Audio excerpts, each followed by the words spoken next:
Greetings, peeps. I've switched to my other webcam. So let me know if I sound okay.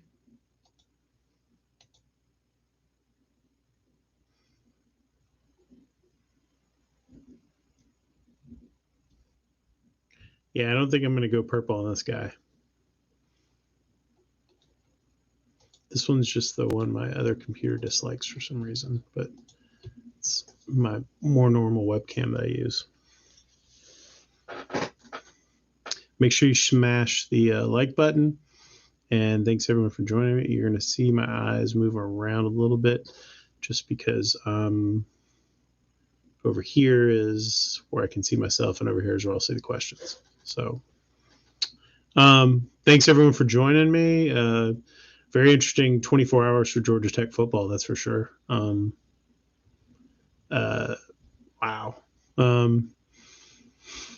We'll get right into questions, I guess. I was very impressed with Brent Key and the plan they had for Georgia, and Buster Faulkner and his game plan, and Kevin Shearer's defense, and I thought it was a good all around performance. I guess my fortune cookie was true. Somebody brought that up, that it was very different. I remember talking to my mom. I was driving down to the game and was just checking in on her, and she goes, well, I just hope they, score at least a touchdown or something.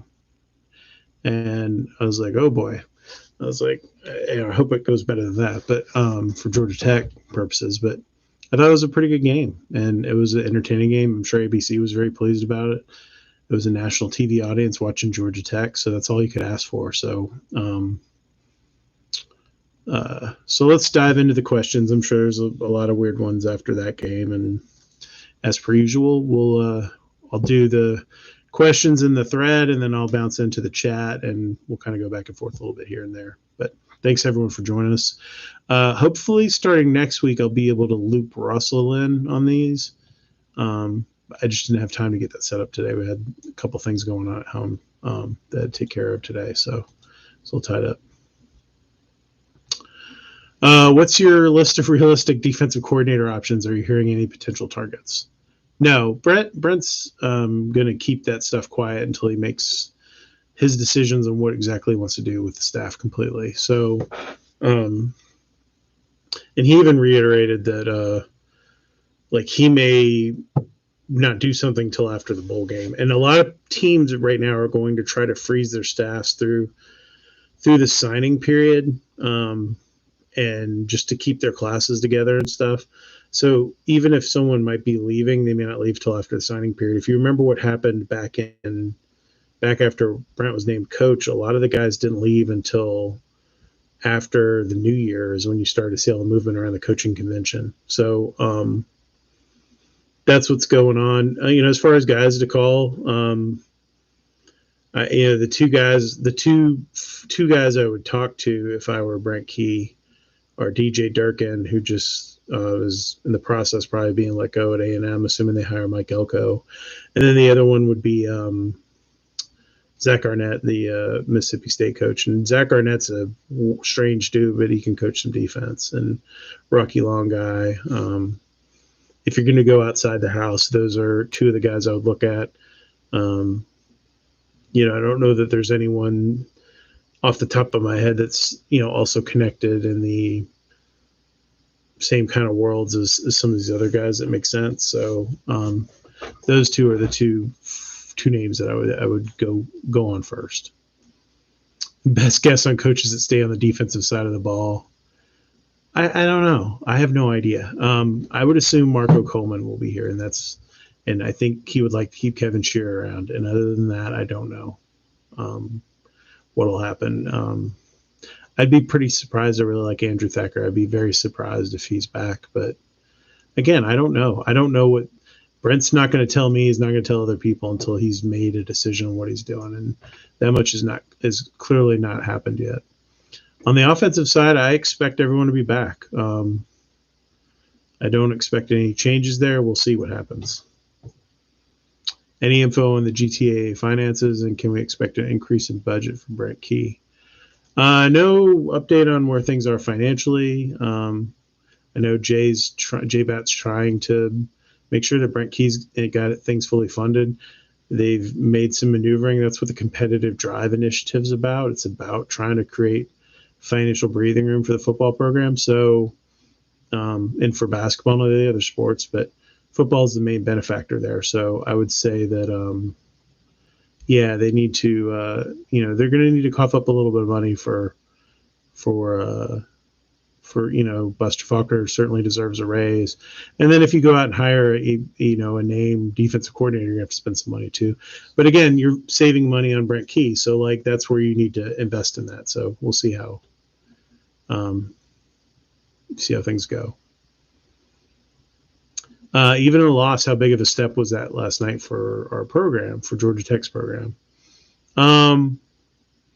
You went toe to toe with number one, and not a lot of teams have done that. Not a lot of Georgia Tech teams have done that lately.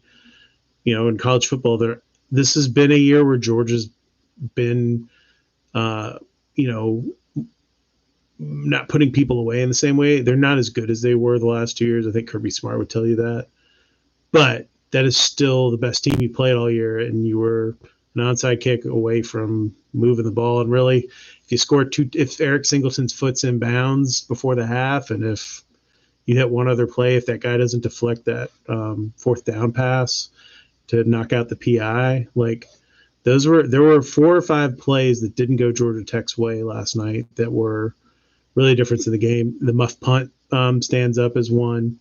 And they had 2 that went their way, which was, they created the pick and the interception.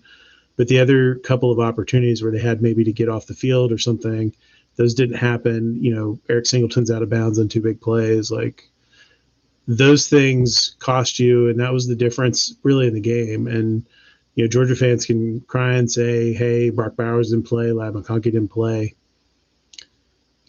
Were they going to magically come out and suit up if that game was tied up in the fourth quarter? I don't think they were. So,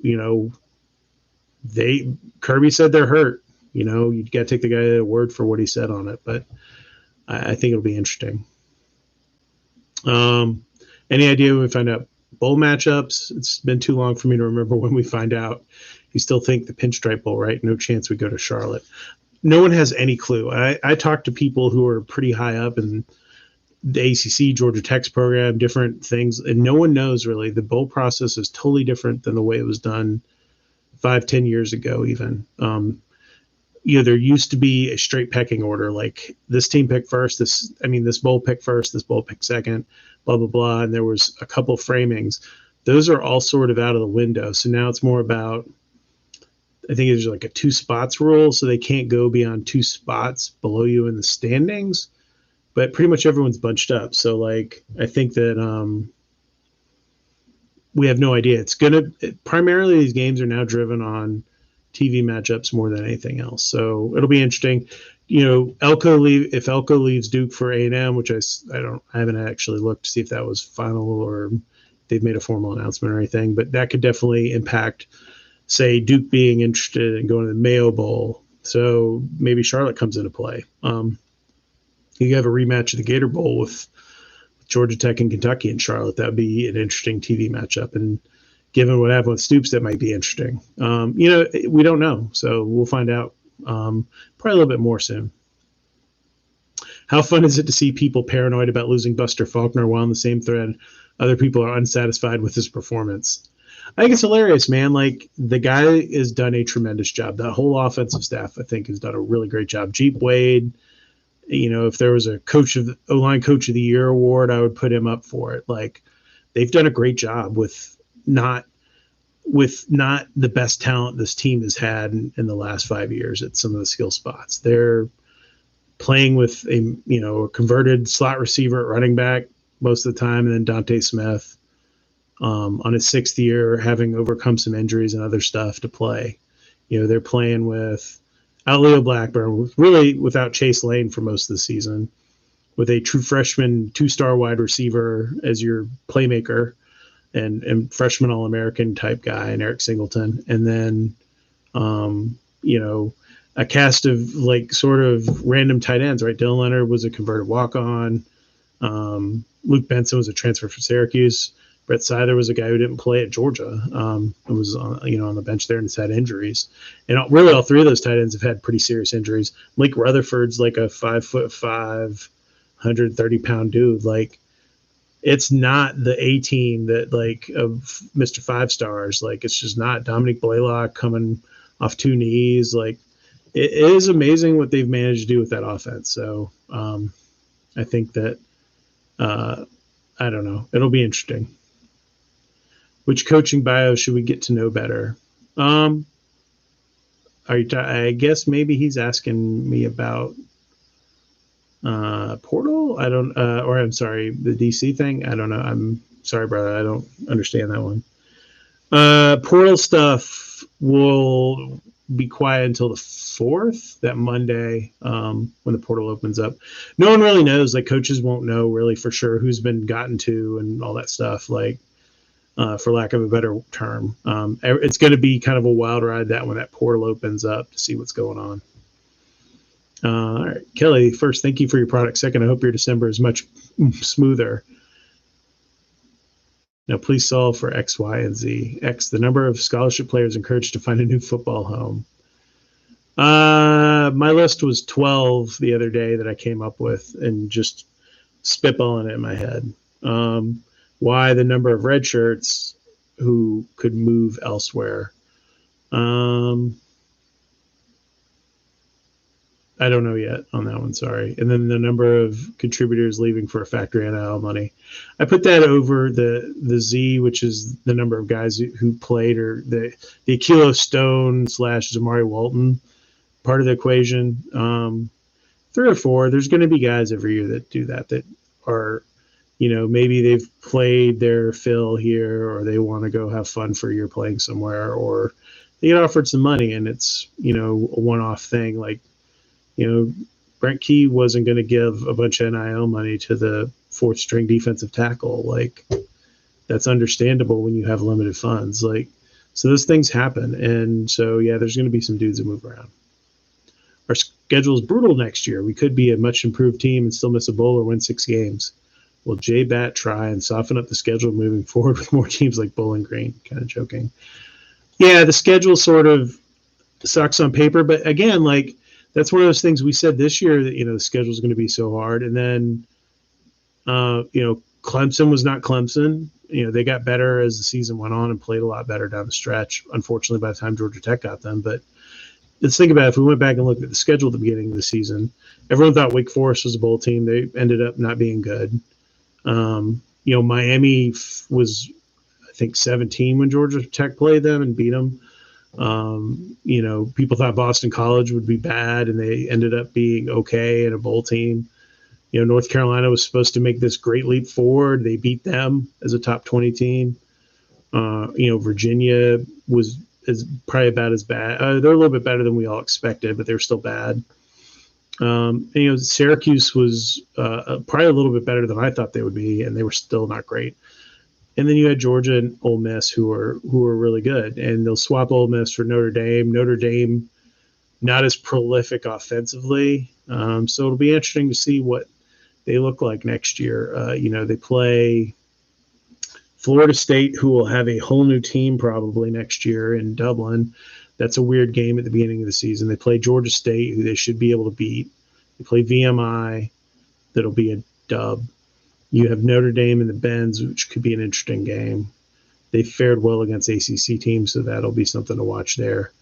At Georgia's right now, if I were to project it, would probably have one of their down teams. Probably going back, they probably might lose 2 games next year, or 3 games. Like, they right now look to be taking a step back. So you get out of that part of the schedule, you look, Duke's going to have a new head coach. Miami, God knows what's going on there by the time they play. NC State's been a mess back and forth. Louisville will have quite a few new pieces, but he's a good coach at Louisville. At North Carolina, you've really had their number for a while. At Syracuse with a new coach, first-year coach, and then at VT. Yeah, I mean, it looks like this past schedule, like there's going to be some of these teams that are good and some are bad. So, I'm not like, it depends on what the roster looks like too. I'm not getting too caught up in next year until I see what the schedule is and how the schedule plays out. In your time covering Georgia Tech, is this the most confident you've been in Georgia Tech becoming a better program as far as taking the necessary steps they need to take in order to be relevant in college football again? So I go back to the first year, which was 2009, and I remember I was pretty excited about things, and they fired Dave Womack, and he hired Al Groh, Paul Johnson, and I was like, oh, crap. Because I just had a feeling that was not going to go well. And so, right now, Brent has not made one of those moves where I'm like, oh, you're hiring Bobby Petrino or whatever, like something crazy. So I'm excited. I think what I'm excited about is that I think Jay Batt has an idea on how to fix things, and he's trying to do different things that I've wanted to see them try for a long time too. So I think that's something to kind of watch for.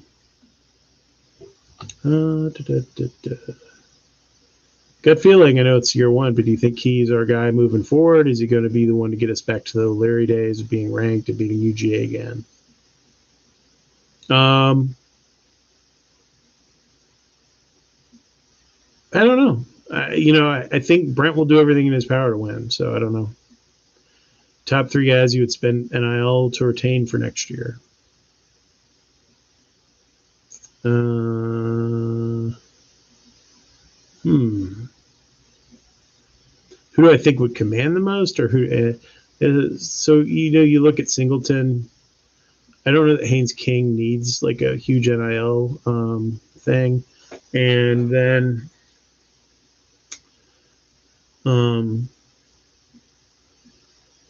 really, quite frankly, if I'm Brent Key and you're giving me whatever pot of money, and these are the 3 things you can spend the most money on, I'm spending money on on 2 linebackers, on a big physical defensive end, and maybe a big running back. Like, that's where I'm spending my money right now. And then trying to keep Singleton and guys like that around, and Haynes King, whatever you got to do, like with those guys. But I'm spending my money on what you need in the portal to help you immediately take a big step up. Top 3 recruits you'd spend money on to get NIL in the 2024 class. I think Tajay Butler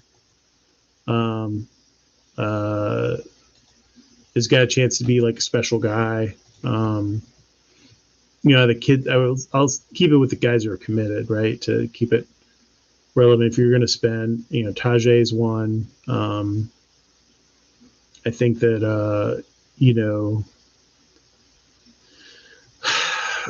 maybe Kobe Young or Isaiah, or the 2 receivers, or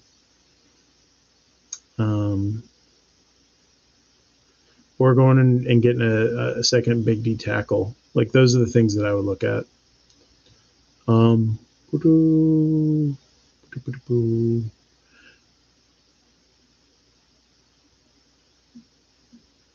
That's funny. Kirby Smart said they're turning into a form of triple option from the gun. I thought that was very funny. Are we at a point where we can pay legit money for a well-known DC? Wow, this one dude just asked 50 questions. Yeah, I think so. There's money to hire people. They're not paying terrible money. Oh,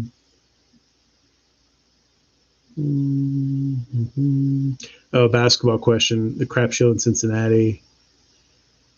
Yeah, they didn't play well, and that's going to happen. This is not a team. I've tried to tell everybody with the basketball team, it's going to take 2 years at least to get this spun around. If you wanted to win this past year, you would have kept Josh and invested in NIL and kept his core guys, and then added a piece or 2. And they probably would have been a team that would have been like a 10 seed in the tournament or something if things went well. They decided to blow it all up, and that's where, and Jay understands that, and Damon understands that, and Damon's been pretty damn clear from day one, and you guys have chosen not to listen and just got excited about seeing guys shoot threes and stuff again. But there's a lot of there's some fundamental problems with the way the team's built, just from a personnel standpoint. They're going to take a little bit of time. Bynandongo is going to be up and down. That's a guy you're counting on to be a corner cornerstone of your defense, it's going to be tough. He's a true freshman. Like, there's, some issues with the guard play, shooting with Miles Kelly, all of those things. And they're playing man-to-man defense every game. So David may need to think about that, tweaking that a little bit first. But, I don't know. We'll see. Does Haynes King stay for another year? Good God, man, you asked a lot of questions. I would expect him to stay as long as he's happy. But, yeah, I'd be shocked. I don't think there's not a lot of people other than Van Wilder that want to be in college at 26.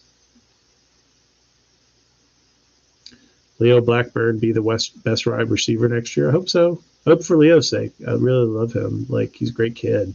One of my favorite kids to been around the team. And he really wants to be successful. I think he'll be excited. Of the 3 freshmen, who do I think will be the biggest impact guy? Kobe Young, probably. Just a gut. But we'll see. Can you speak to the narrative of not having enough funding to retain and make the necessary football staffing moves? I posted another thread. We were spending 4.2 for on the field versus budget of 5.8 this season. There should be plenty of room to make staff, whatever. Plenty of money to hire staff, especially with the head coach making under 3. Yeah. So ideally, when you hired Brent Key, the idea was you were going to save money versus what you would have paid Willie Fritz or Jamie Chadwell or whoever it was that you guys wanted, the guys that didn't want Brent Key.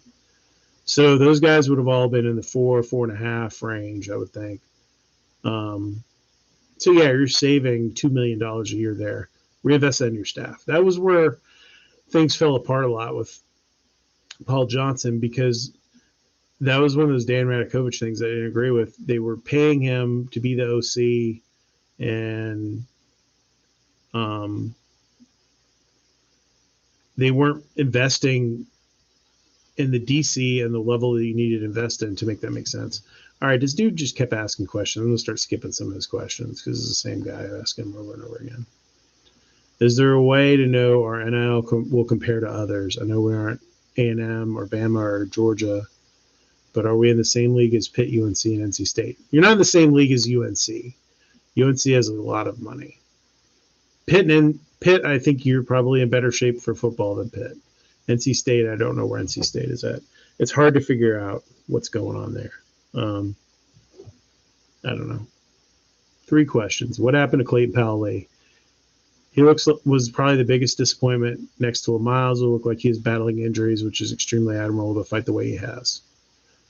Yeah, CP Lee had a sophomore, little bit of a sophomore jinx. He was a guy who got caught a lot in the red zone stuff and struggled in those situations. And so it'll be interesting to see how he improves. They're going to lean on him more because Jalen King's done now after the bowl game. So, they need Clayton to step up. He's kind of hot and cold. He'll make some great plays, and then sometimes he'll be in the wrong assignment or whatever. I don't know if that's, just him learning the defense or getting more experience. People got to remember he's, a year and a half out of high school or whatever now. Like, he played really well last year, but there was also a very veteran defense around him, with 2 older starting corners and then an older nickel and an older starting safety in the Miles that were kind of guys he could lean on when Jay King went down. And then this year's been called upon to do a lot more, and they have him playing multiple positions. And I wonder if there's something to all of that, and they need to simplify his role a little bit too to do it. 2, do you think we'll have a new DC? Someone will be a DC. I don't know who it'll be. 3, Thacker has to be gone, correct? I don't know. I would assume so, but I never say never in this business. Like, you just never know what's going to happen.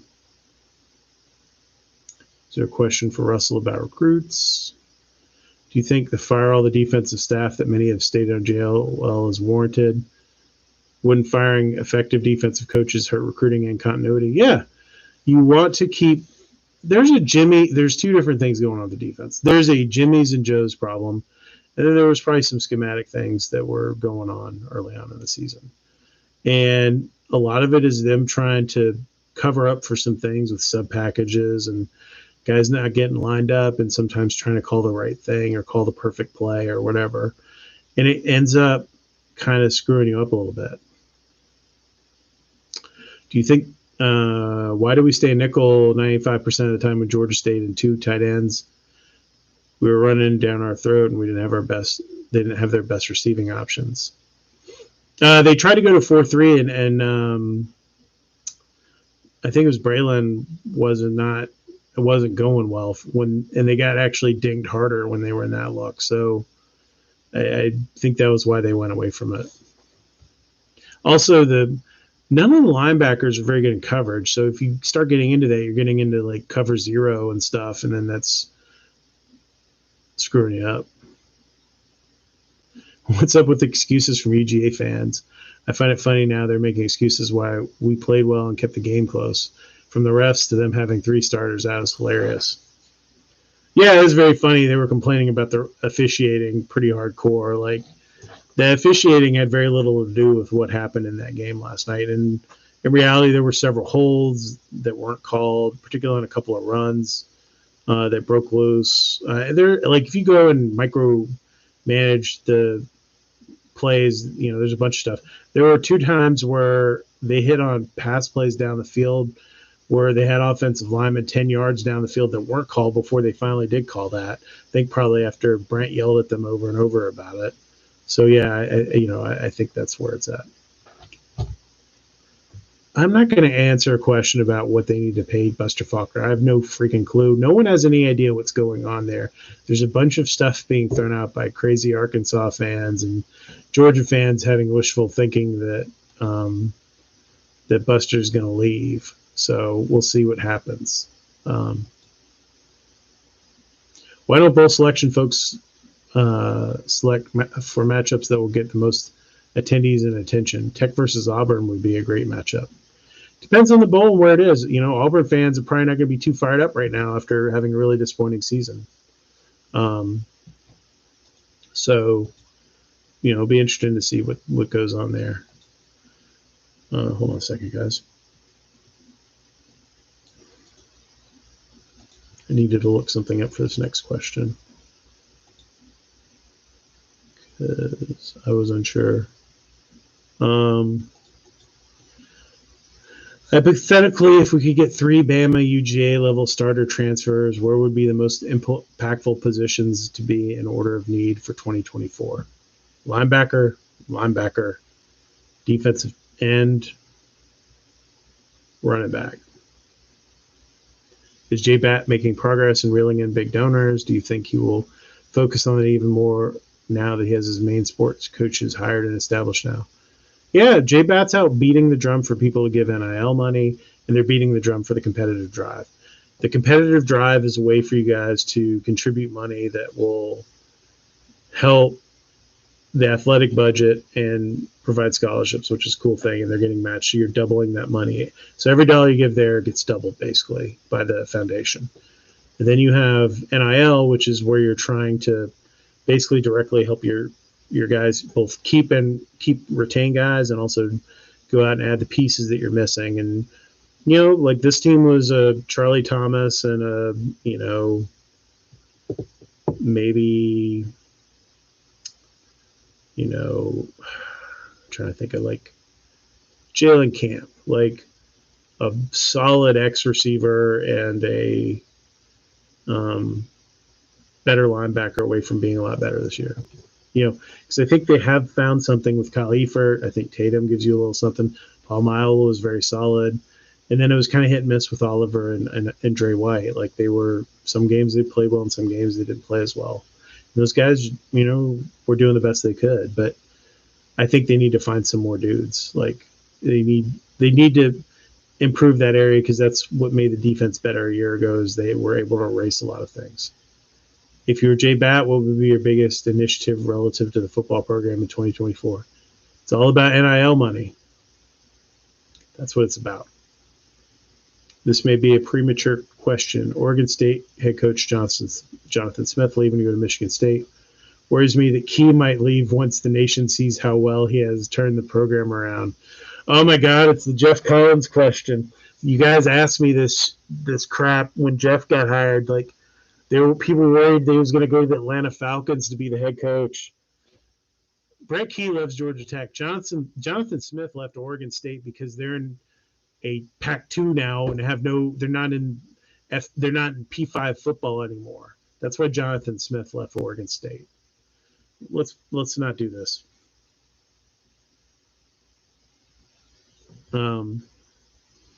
I know a lot of people are asking about DC, but my question is a little different. From what you know of Georgia Tech athletic finances, do you think Bat can and is willing to take a big swing at a DC? Considering the offensive success it looks like, with a home run DC hire, we could be closer to being a national player again. Right on the college football playoff, the ACC title game, soon, blah, blah, blah. Seems like when you're missing one thing to put you over the top, you bite the bullet and go for that thing. It would be a very fast turnaround for GT and a good look for Bat's resume. Yeah, I mean, if there's a guy that Brent thinks is a home run, and he goes to Jay Bat and he says, "Look, I need $1 million or whatever," then Jay Bat needs to figure out how to make it work, and he needs to jump in and hit donors up or do whatever he needs to do to figure it out. In no way do I want to sound like a whiner, but after rewatching the ABC broadcast of the game this morning, I have a real problem with the broadcast team of Sean McDonough and Greg McElroy.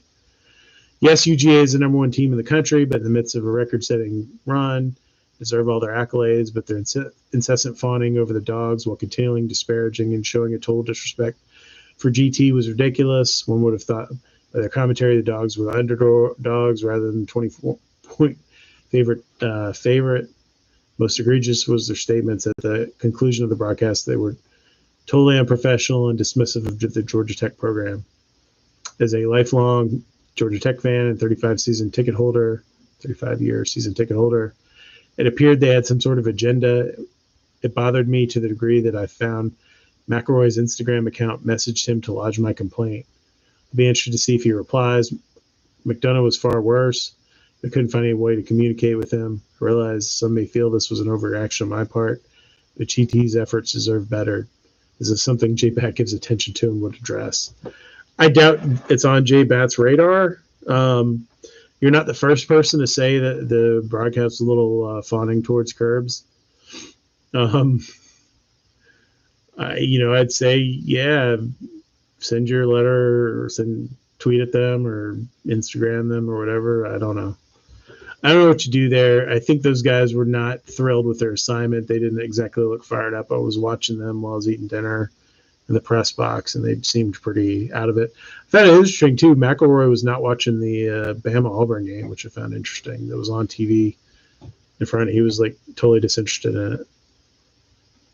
I've seen lots of UGA chatter of Kirby resting guys, and even saw the phrase last night was proverbial practice from one Twitter account. On the other side, my gold-colored glasses tell me we closed the gap between us and them.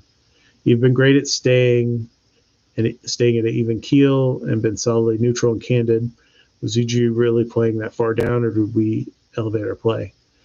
This is not the UGA team from 2 years ago, so I will say that to start. However, they were playing their ass off last night, and Georgia Tech kicked their ass in the trenches. They weren't missing a bunch of dudes in the trenches, and they got pushed around. The run game, bullied. They played bully ball against them, all the things you expect. Now, what crept up for Georgia Tech was the same old problems, run defense and those kind of things. They were getting gashed a little bit. But this is not this Georgia team would lose to the two other ones very handily, the last 2 years too. So I think Georgia fans are not looking at this in a logical manner. The thing that I've said all year is there's not really a team to me I thought the top four teams this year would lose to the top four teams the previous 2 years, except for maybe TCU. I think this year is a little bit of a down year across college football at the higher end of the game. And so, does it have something to do with it? No, because you still played them well. It doesn't matter. You play who's on your schedule. Would the game have been different a year ago? Maybe, but I don't know. Any update on Clayton Powell's injury and what happened to him? Just total conjecture. I think he got a bump to the head, if you get what I'm saying. Based on everything I saw, they put a towel over his head, like what you do when someone is taking a bump to the head that's going to cause them to miss a week. If he were at practice, he would be in sunglasses, I would bet. I think he got a little bump. The TV broadcast never mentioned it again as they were busy fawning about the dogs. Yep. Haven't seen the onside kick attempt discussed anywhere. Apologies if I missed it. I thought it was the right call, but I was curious why we didn't attempt the mid-pooch over the UGA front line.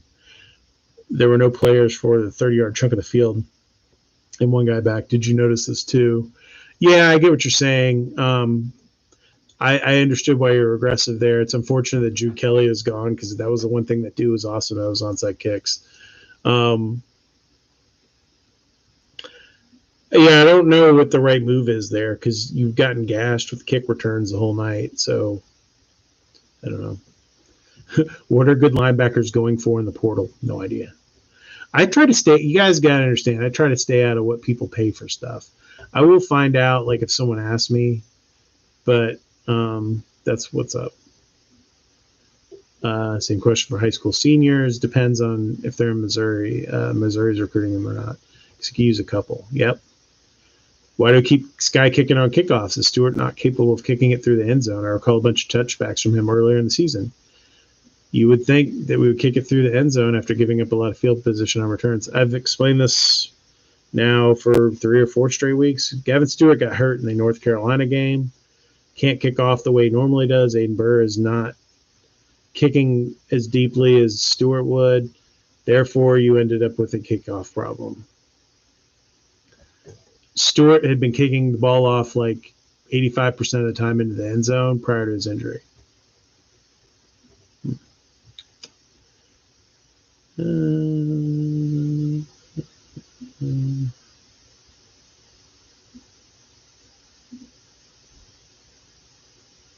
What was Kirby's sprint time when he ran onto the field during the game? Was his get back coach eating a corn dog or something? Yeah, it's funny, Russell. I kept pointing out to Russell like how far onto the field Kirby was at different parts of the game. Because I was looking, I would see Brent, and Brent was sort of like toeing the edge of being on the field. Kirby is like standing literally on inside under the field of play like half the time. Like whenever the ball wasn't like right in front of the Georgia bench, like he would be standing on the field. So I wonder at what point he gets dinged for that. Although the financial situation at GT is always tough, I feel like heavy investment in the football program has paid off. And we're doing more right now, could pay huge dividends rather quickly. Do we have big boosters ready to help? And do you think JBAT is willing to push the limits of what we can afford to strike now? Here's a secret. You guys are the big boosters. They need everyone to give money. There's not some T-Boone Pickens guy there's not some tech or pharma bro or something that with the Georgia Tech that's going to bankroll everything. They need people like the guys and gals on our message board and whatever the other term is to donate money and help out with like NIL and stuff. There's not going to be some dude that's going to be like, hey, I'm bankrolling the football team. Here's $5 million. That's a pipe dream. That is hallucinatory. Like, do not expect that. Is this the case of the playoff? Ugh. I'm having a little trouble reading tonight. Sorry, guys. Is it the case that the playoff appearance money is shared with the conference, like bowl money? Therefore, we need to see FFU make the playoffs. I don't remember how that works. Like, there was a whole thing about that. I don't find it important, so I lost track on it. Sorry. I think, having 12 bowl teams or whatever helps a lot more. Does a close competitive game versus number one TV on national TV help in recruiting and the portal? Yes. What is Goal's involvement with the program? Supportive, mentoring, Key privately? He seems to be around a lot this season. I don't remember him being around during Scooter's years when Scooter invoked his name all the time.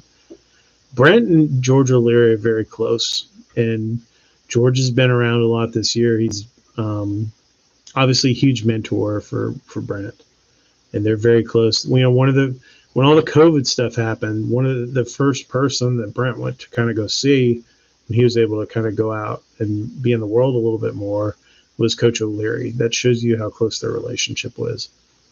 So they're very close, and Brent, I guarantee you, talks to him about things and picks his brain. He would be stupid not to. The guy was a very successful coach. Kind of off topic, but would Kirby Smart actually ever leave UGA for Texas A&M? I know this will never happen, but in the crazy scenario it did, how beneficial would that be for Georgia Tech football? It would be hilarious, and it's never happening. It's like those idiots saying that they were going to get Dabo Swinney too.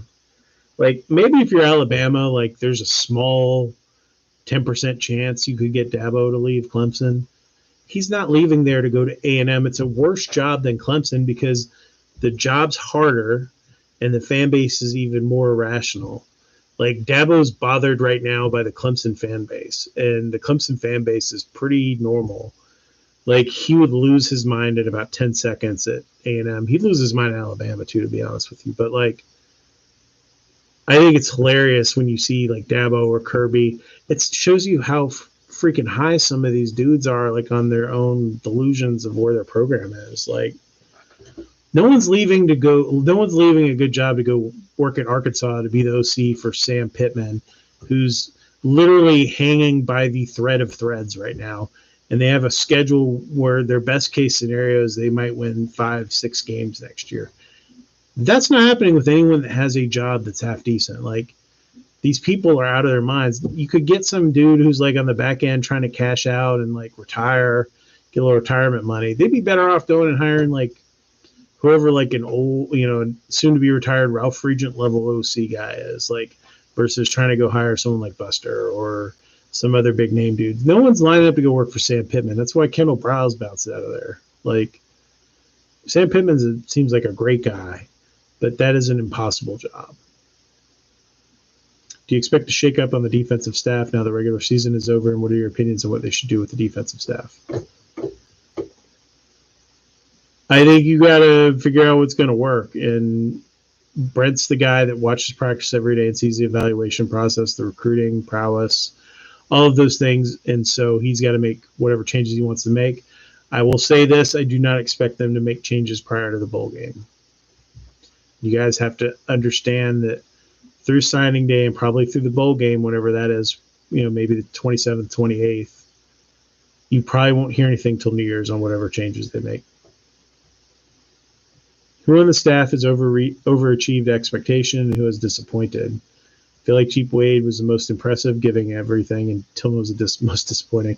Man, you're asking me to like put myself in a really weird spot in a public forum. I'm not going to do it. Like, sorry, but like, I will tell you that I think Jeep Wade has done the best of the position coaching jobs, has done the best job. I think Nate Brock, and who's working with Buster Faulkner on the tight ends, has done a great job. I think that, those two guys stand out.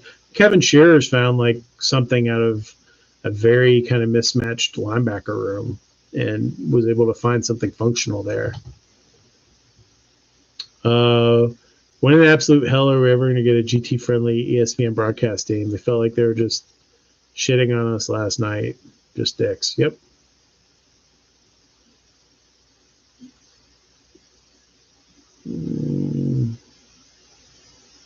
So someone asked why they kick out of bounds. If you kick out of bounds, they can decline it and make you kick. They can just back you up and make you re-kick it again until they're basically on your own 20 or something. Like, so no, that doesn't work. You can't just kick out of bounds.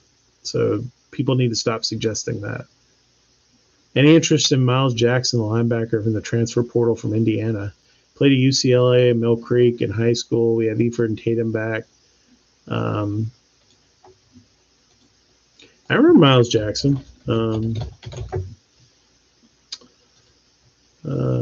Miles Jackson, though, is not what you would call – I feel like Miles Jackson's like a defensive end, not a linebacker.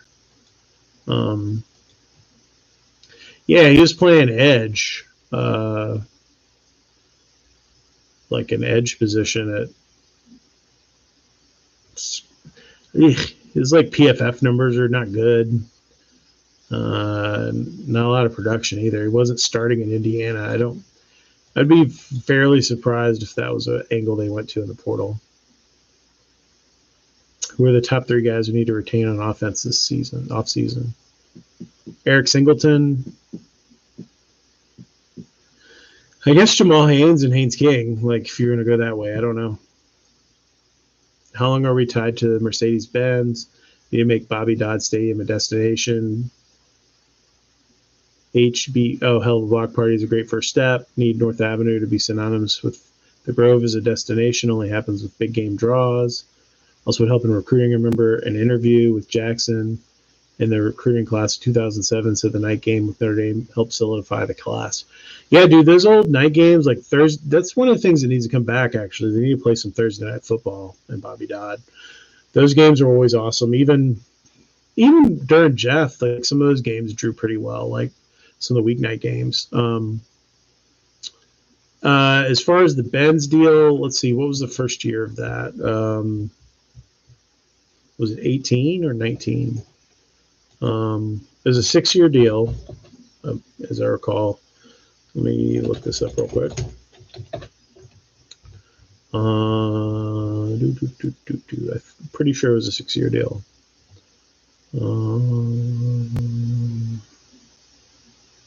So the first year was, so they played 19, 20, 21, 22, 23, 24. So there's two more games, I guess. Let's see if it's actually listed or not. I agree. I think it's stupid to play games in the Mercedes-Benz when you have this awesome stadium. It looks like next year's the last year of it with Notre Dame. It sort of sucks that they keep playing those games with Notre Dame there. I would like to see them play Notre Dame at home. So,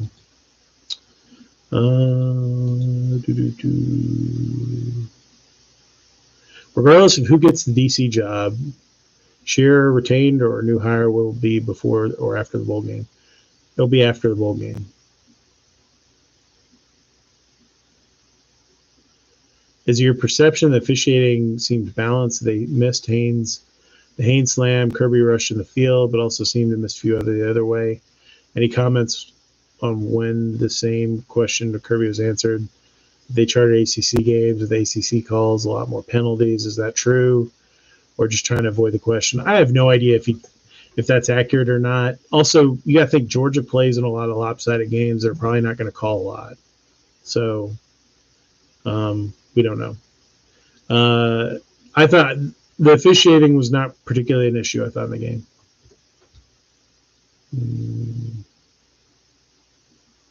In your opinion, what are a few of the biggest priorities for this offseason to take the next step in getting us back to competing for ACC titles? Getting a defense squared away. Like, you got to be more functional on defense. What did they finish this season? Let's look.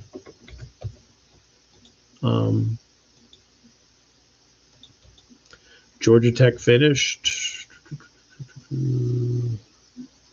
Made quite the climb over the last few weeks. They were in the very bottom.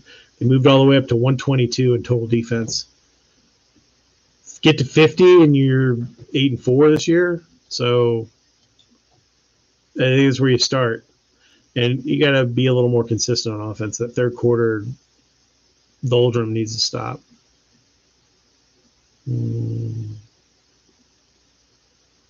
How do we handle being so flat in the third quarter? Do we just start sprinkling trick plays? Do we go all out aggressive? It kind of killed us as the only quarter we couldn't score in, and they put down the vital final TD. I know we lost by 8, but still. Yeah, the other thing that people don't realize with this third quarter thing is defenses are adjusting to what Buster was doing in the first half of games. So you go into the locker room and you make your adjustments, right? And then you come back out. And the opening 15 or 20 plays or whatever are typically scripted based on scouting. So you're getting into, by that point, Buster's seeing what's working, what's not working. And then you get to halftime, and then they adjust however they adjust, and you have to be able to counterpunch very quickly. That was something that Paul Johnson was really good at. And you don't quite have some of the horses to maybe do a little bit of the stuff that you would need to do. Also, I mean, there were a lot of plays where maybe Haynes King missed a read, or like, a couple times he missed some open tight ends, like things like that. Like, and I don't think they've been conservative at all. If you actually go back and look at some of the third quarters some of you guys complained about, one of them, they threw the ball 3 straight times, like, and then people complained about that. So It's like whatever's not working, you guys are going to complain about. That's sort of where we're at with this. Do you think we take another step in 2024 and get to 8 to 9 wins? Dude, Mike, I don't know who the team will be next year, so I can't tell you. What are your friends in the industry saying about Georgia Tech? Everyone was super impressed that I saw that watched the game last night. How many scholarships? We don't know, because Brent has another 6 months of kind of being able to annex players if he wants to create space. Does J-Bat have some more big things in the 2024 calendar that will help get GT more into the national spotlight? Not really. Right now, you got to win games. J-Bat can't really do things to push Georgia Tech into the national spotlight. You've got to perform on the national stage in your key sports. Does Brent ever talk about the lessons he learned while under Saban about running a successful program? Like to trust the process, blah, blah, blah. Yeah. He talks about Coach Saban all the time. He talks about him in his press conferences sometimes. How was my Thanksgiving? I hope you enjoyed some good food and family time. I had my mom and my brother over here and my kids and my wife and cooked everything for everyone. My wife made bourbon pecan pie, but other than that, I made everything. And everyone loved it. It was a great meal. All right. Some of these are getting a little redundant. Prior to the UGA game, our offensive struggle against teams that had elite Jimmies and Joes like Miami and Clemson. What did Buster do differently against UGA that was so successful against a high-level talent? Is it simple as we figured out a running game? No, I think part of it was Haynes King didn't turn the ball over. If you go back and look at both the Clemson and Miami game, the Miami game, Haynes was, I think, banged up. He was throwing the ball poorly. The ball was wet, and the same kind of thing in Clemson, actually. Contaminated football. He turned the ball over 4 times in that game. That spotted them 6 points, and then another spotted them 7 plus another touchdown with short field in that game. Those were the differences in those 2 games, right? And then he made enough plays at the end of Miami to win that game. I don't think it was anything about Georgia's run defense was a little more suspect for some reason, but they were also just being aggressive. Did you see Malik after the game? His injury did not look so great. Andy seemed to think it was a calf, but he was clutching his knee. I did not, so I don't know. I already answered the question about the DC. I expected after the bowl game. You guys don't understand how that timeline works. Hell, Brent even said it in a post-game press conference, just to be clear. Said, I'll make my decisions about all that stuff after the season. That was what he said. All right, let's go into the chat questions. So I'm going to be looking this way now.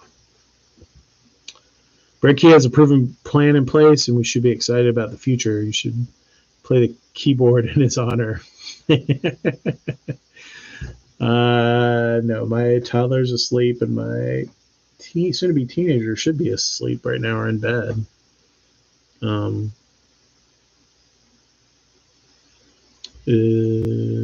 Was my fortune cookie true? I guess so. I mean, that was very unexpected. Any reason to worry about Singleton leaving? You guys are the worst with this stuff, man. Like, doomsaying. I don't know. Eric Singleton's going to do what Eric Singleton wants to do. They're going to give him a fair NIL proposal, I'm sure. How's the leg? Oh, my knee's like still killing me. Walking around the stadium last night was pretty rough. There's a lot of stairs. So, what was your thoughts on the atmosphere from where you sat? How was the crowd? How was the press box? Thankfully, we didn't have any obnoxious UGA people around us in 224. Thought the crowd was the best it's been in quite a few years, probably since 17, maybe. It was very 50-50 and loud, and their fans were. There was no chant. Like, there was one sort of dude trying to start a chant when I was walking out to go down to the media session. That was it. It was very kind of. Everyone seemed basically shocked about what they saw, I think, in the game. So the press box, I think everyone was very impressed with Georgia Tech. What do you think Key should aim for next year?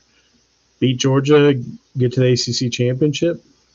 That's what you should aim for. Whether you get there or not, it's a different question. What's up with all the whining from the UGA fans? Would it absolutely kill them to give us credit? Yes. They'd give no one credit for anything that's played them this year. Who you got? Bama versus Georgia and FSU versus Louisville. Wishfully, I would like to see Bama win. I would be a little bit surprised, but I do think Buster just laid out a good game plan for them with Jalen Milroe, who's a better running quarterback than Haynes King, but probably not as good a passer. Florida State, I think, will get Louisville. Louisville's not playing well, and they can rush the passer, and Jack Plummer's not very good under pressure. Bowers was dressed, had a towel over his head, probably emergency situation. Yeah, they said he was out. Can Leo play in a bowl and keep a medical red shirt? No. Well, you'd have to. It would make it harder for him to get one. I think they're not going to play him. Did you see that idiot Dean Legge, UGA reporter, complaining after the game on YouTube about people cheering for Bama touchdown? Basically said GP people were rude for it, etc. Oh, Dean's this guy who dresses like he's playing like a middle-aged tennis game and always has. Kind of a strange dude. I've known him for a long time. Very strange guy. I think he has like an independent Georgia site now, so I find it interesting that one of you guys even watched it.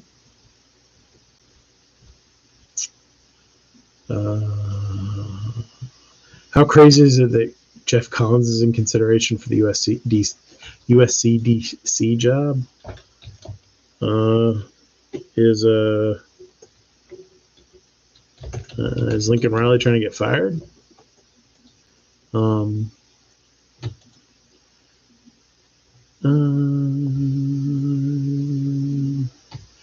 I mean,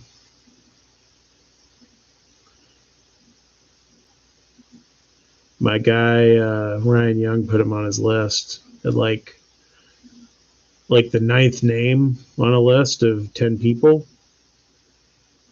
He also put Glenn Schumann, which is sort of hilarious, on it, and Dave Aranda, who has a job. So Ryan might need to rethink his list a little bit. It's from 2 days ago. I'm sure Jeff Collins is going to float his name to everybody, just like he tried to float that Andrew Thacker got offered the defensive coordinator job at Oregon when he didn't in 2019. So, a dude's got to try to create something after a dude just showed up his program hardcore. Do I think Leo plays in the bowl game? No.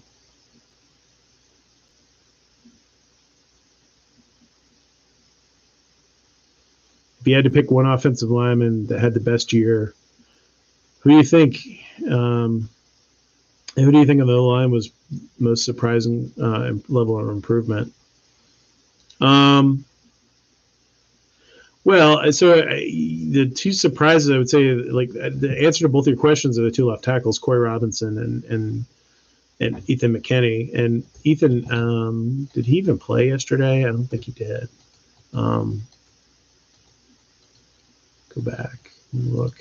I don't remember seeing him in the game, but it doesn't mean anything.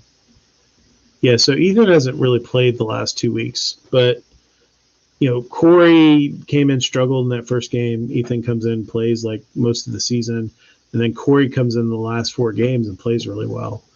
And so I thought those two guys were sort of the best story of the game.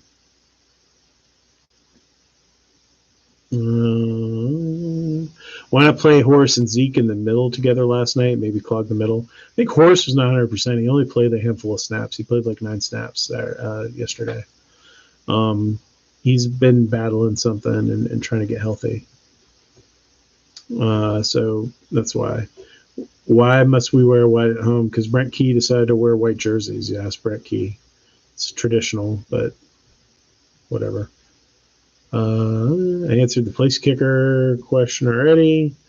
How bad is the loss of Greco in recruiting?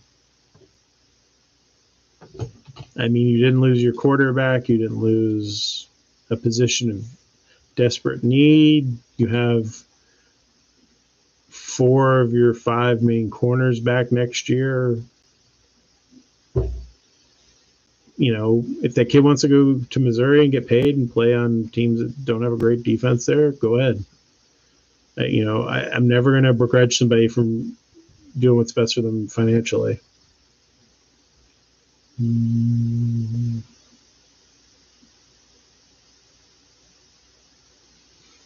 Is it even worth asking about the onside kick? Behind the leg soccer kick seems like a low probability play where it's hard to control the placement. Not sure if it's a bad idea or bad execution. Each of them have like 16 onside kick things. They usually, like Ricky Brumfeld or whoever's in charge on a team will ask, what do you think is going to work? And then the kicker will tell you the X, Y, or Z, and then that's what goes on.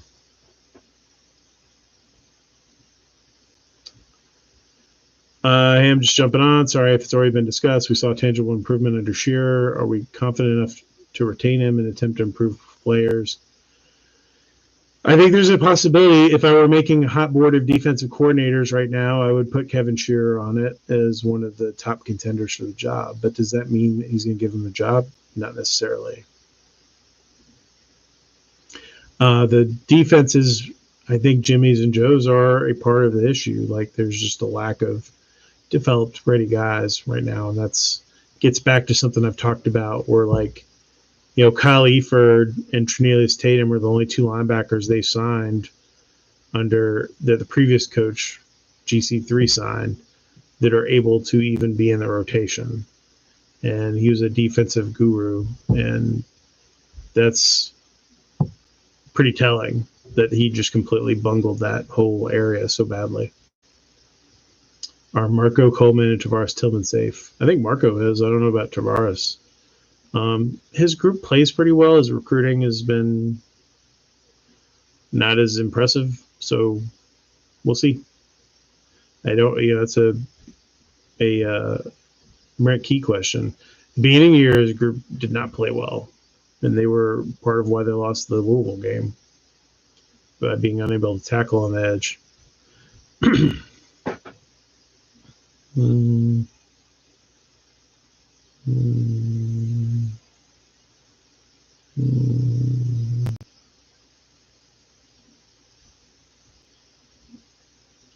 Is there anything to read into the pass rushers who got deep in the backfield and whiffed or couldn't make the sack? Is that coaching issue or the guys just overcommitting? Carson Beck has a good feel for the pocket. Like, a lot of these guys move okay. He's not terrible. Like, he slid in the pocket and made some moves, made some plays. There's a reason why he's the quarterback on the number 1 team. What's my specialty dish for Thanksgiving? I usually say my turkey's like really good. Like, people don't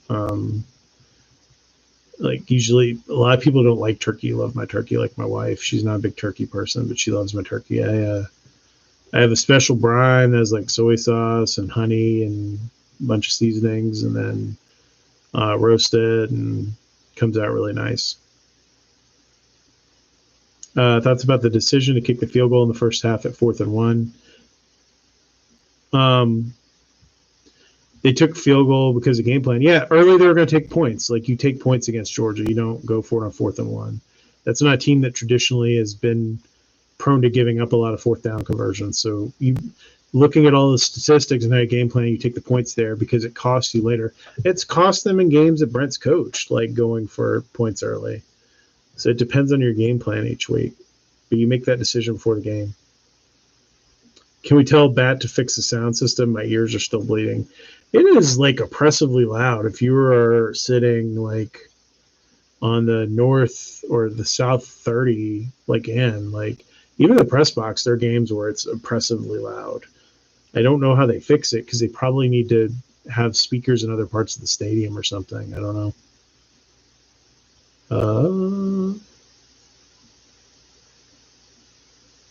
I also did 90% of her Thanksgiving cookie. She was in charge of green bean casserole. I made a homemade green bean casserole this year because my wife hates it so much. She hates like the processedness of the canned one. So I made my own homemade cream of mushroom soup and everything. Fresh mushrooms, fresh onions. I still use the French's in it, but everyone really liked it. I thought it was okay. I'm not a big green bean casserole guy, but I used fresh green beans in it that I blanched. And then baked it for a little bit. Made like a bechamel to kind of go with it with a little bit of Parmesan and a kind of a cream mushroom knockoff. Oh, here's a question. Is Coach Key a lot more sociable with you guys off camera than on? It seems like he's partially annoyed with the press most of his press conferences. After the game, and Brent's great. Like Brent and I texted today about something, but like, and we have very funny. Brent's very much like I am. Like after a game, like I'm very much in this mode of like doing whatever I'm doing. He's in the mode of like processing what happened in the game. Sometimes he's excited. Last night he was pissed off. He thought they should have won the game. And then I think he's annoyed by a lot of the questions he gets. And it was funny. I was talking, you guys have picked up on this a little bit too. I was talking to a buddy that covers UGA, not even for the rival side, but for someone else who we were having a little email exchange. And he was like, why are the questions to Brent Key so terrible? It is a kind of running joke. I mean, somebody asked him if he was pleased with the progress this season. It's like, did you raise your hand to ask a question because you felt like asking a question? Because that's a stupid question. Like, use a little common sense. This is the thing that gets Dabo into trouble. They let people ask too many stupid questions, and then you get stupid answers. And there was definitely one this year that it would take a lot of work for me to ask a worse question than was asked of him. He was after the Syracuse game. There was maybe, go back and listen to that one. You can find like the worst question I've heard in a while. Marco Coleman seems like be a strong recruiter. Do you think he left Michigan State because Collins was gone or he wanted to come home? He left because Jeff was gone and he loves Brent and he wanted to come home. Marco said to me straight up that and he said this in front of the media too, I asked him the question, but it was like he was having trouble recruiting for a team they didn't care about in a deep in the middle of his heart, like didn't bleed for. It was different for him. I'm assuming Jamie Felix is gone after his recent post. I mean, they weren't even dressing the guy for the last month and a half, so I'd be pretty shocked if he was around. Like, he couldn't get on the field when they were really struggling and Dante was not available. And that kind of tells you all you need to know. I know he was banged up too, but no. I would not be shocked if that he would be on my list of like guys that I'd be keeping an eye on in the portal. You think the run first offensive identity will continue and strengthen in the future? I mean, that's what Brent wants, and that's what Alabama's done, and a lot of other places that he likes their offenses have been, in Georgia, quite frankly. I think when you look at elite teams, a lot of them are run first. Michigan, like, that's what the elite teams do. You impose your will upon the other team, and when you're able to run the ball successfully over and over again, it opens up so much in your passing game, makes life easy for your quarterback, and you put so much pressure and it wears out the opposing defense. And it's what teams have done in the inverse to Georgia Tech this year, right? Like, you wear them down over time, over and over again, moving the football, and you can't get off the field on third down, and you're in 3rd and 2 every play and all that stuff. Like, it wears people out. That's what made Paul's offense so effective, like, regardless of all the other stuff. I think that's what you want if you're a good football team, is you don't want to throw the ball 80 times. You want to be able to throw it. Do you think if Tech pulled off the upset that Kemp would have delivered the Governor's Cup in his UGA garb? I have a funny story about that. When Sonny Perdue was the governor of Georgia, was it the 13 game that went to double overtime? Maybe he was the governor then. It was one of the games is real close, and Sonny was in the elevator with me going down to the field, and he actually changed out like what he was wearing. He had something in his pocket, switched out his tie because he wasn't sure which team was going to win. And I think he had a Georgia tie on or something and put on something more neutral because he wasn't sure he was going to have to give the Governor's Cup to. I can tell you this, Brian Kemp likes Brent Key, though, I will tell you that. By the way, you were 100% correct when you called Duke's head coach going to Texas A&M a few weeks ago. Great call. I figured it out before the AD did, apparently, which is very funny. Uniform questions of Brent sounds like asking Paul, yes. After watching him play last week, do you believe Aaron Philo has a higher ceiling than Haynes King?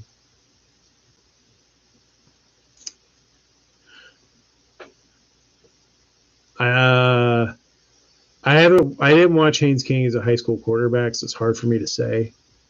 I think he's really good. Him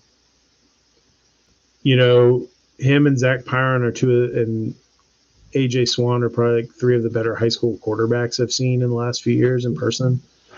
And so I'm very excited about getting a chance to cover Aaron. I think he's got a real chance to be someone special eventually.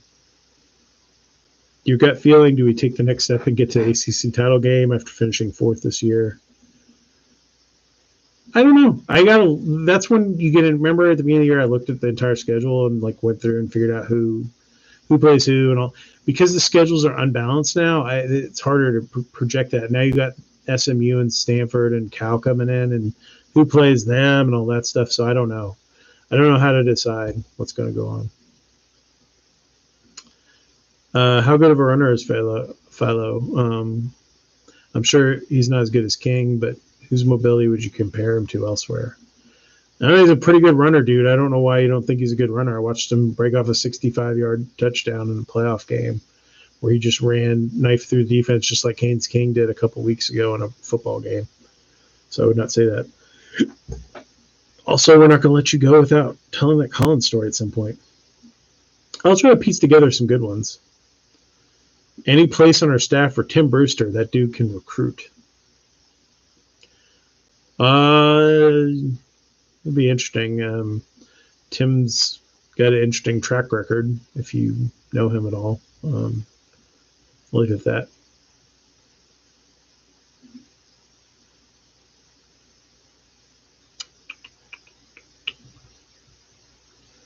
They really want to hear some Collins stories. Maybe that's like a special I'll do during the holidays when things are a little slower. We'll do like Jeff Collins story time. Jason Seymour, any chance of Jason Seymour coming back? Boogie, Coach Boogie. Well, all right. Let's see. What did Marshall finish this year in total defense? They finished 64th. Yeah, no, Brent really likes Boogie. I would think he would go after more of a name than that, but I guess you never know.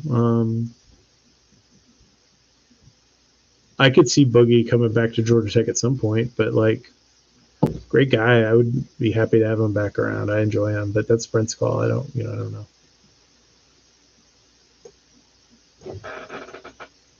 Oh, cool. You're going to see Aaron play. Oh, you're going to Bryan County. It was funny. I was explaining to Russell where Bryan County is. It's down by Savannah. He had no idea because we were kind of trying to see who was playing who next week in the playoffs. And thinking about maybe going out. I may try to go see somebody play next week since there's no football game. We'll see what's going on at home, but that's interesting. I've heard mixed things about Pyron sticking around or not. Thoughts on that? I've said on the board he's planning to graduate from Georgia Tech, and he is not planning to graduate from Georgia Tech in the spring. So I expect Zach to be on the team next year. And I have that on pretty good authority. Things change, but that as of right now, that would be what I would say the deal is with Zach. I think you'll have 4 quarterbacks on the team next year. It'll be Haynes King, the 2 freshmen, and Zach Pyron. And I think it would be a very interesting quarterback room with that much talent. That's going to be very interesting to watch unfold, assuming that the whole offensive staff's all still there too. That's pretty much the deepest quarterback room Georgia Tech's ever had, as far as I know, if you have those 4 dudes in there. So it'll be real interesting. And I still think Zach Pyron's going to score a touchdown this year. I think it's coming in the bowl game. He almost scored on Saturday. They want to score him. Bring back real grass to Grant Field. That's a priority for Coach Key. I think that might come next year if things go okay. I would not be shocked if next year they had grass. Let me put it that way to you. But I don't know anything specifically. I'm just talking from my own self here. But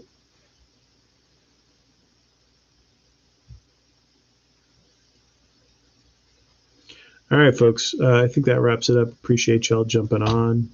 We've done an hour and 15 minutes. Oof. Big thing. We're running a Black Friday promo until tomorrow. Cyber Monday is usually one of the biggest days for this. It's like $25 for an annual sub. So if you have some loser friend that's like on Facebook that complains about Georgia Tech, that doesn't know anything, that wants to learn like what's really going on, hit it. The promo is oh, hold on a second. I'll pull up what the code is. The code's Rivals 2023 for new subscribers, 75% off an annual membership. Pass the word. We need more people. It's time to grow this thing, baby. So tell your friends, everybody, and thanks and good night. Enjoy your weekend and hold your heads up high. They fought the dogs to the bitter end, and it could end up being one of the better games.